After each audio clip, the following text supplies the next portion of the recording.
Daily Manna from the Torah by Dr. Ketriel Blad. Shalom and welcome to the fourth Aliyah of Parashat Shelach Lecha, Send for You.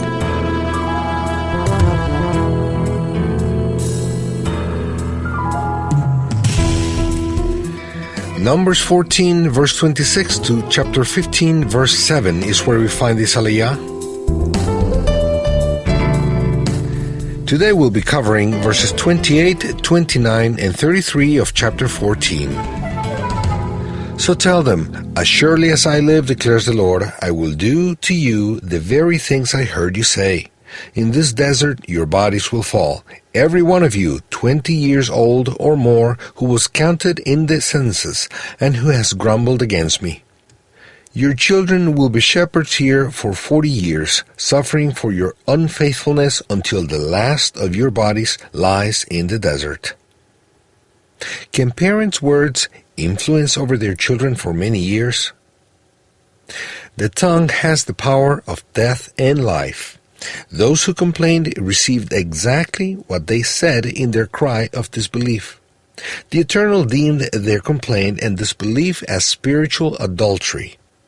The Hebrew word that was translated as unfaithfulness is zenut, and it means adultery.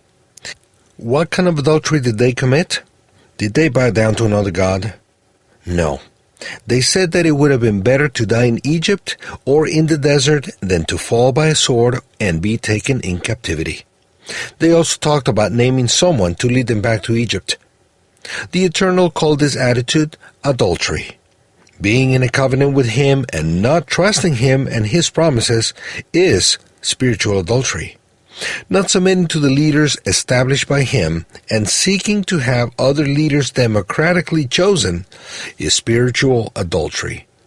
That attitude doesn't lead anywhere but to death. None of those who were counted could enter the promised land except for the two that spoke the truth faithfully and with trust.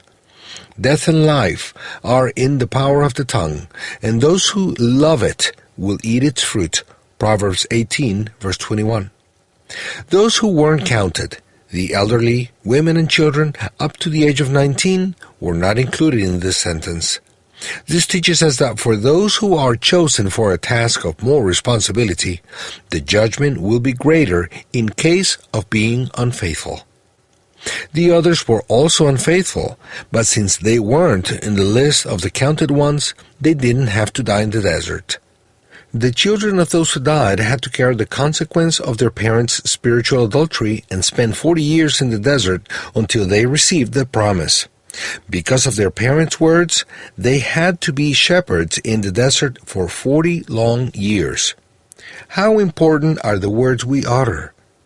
Whatever I say today may have influence over my own children for many years to come. Nevertheless, those 40 years being shepherds in the desert served well to forge a truthfully obedient and faithful generation. Just as 40 years of shepherding created a very good character in Moshe, now a whole generation had to go through the same treatment so that they could learn to be faithful. That was the best generation in Israel's history. Let's learn from this lesson and never doubt the Eternal's goodness and promises. Let's learn to leave out words that bring judgment upon us and our children. Let's not say expressions such as, this or that always happens. I'll never be able to this. Why always? It's impossible. What you speak before the Eternal has power not only over your own life, but also over the next generation. Put bits in your own mouth. Kol Tuv. All the best and Shalom.